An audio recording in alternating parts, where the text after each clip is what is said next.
How to remove Google account from other devices. Hey everyone, welcome back to Tech Talks. Let's see how we can remove other devices from a one Google account. First, open your Gmail and tap on the top right button where you can see your account. There you can verify that that is the account you want to choose, or else you can see the list of other options that you have from accounts section to choose. When you're done with choosing the account, tap again on the same button and there you can find manage account. Tap on it.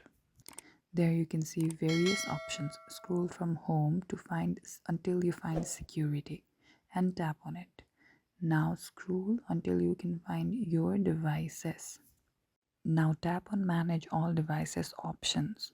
Now tap on the device that you want to log out your Gmail account from, and there you can see the option to sign out. Just tap on it and confirm your decision by tapping sign out again, and this device will be signed out from your Google.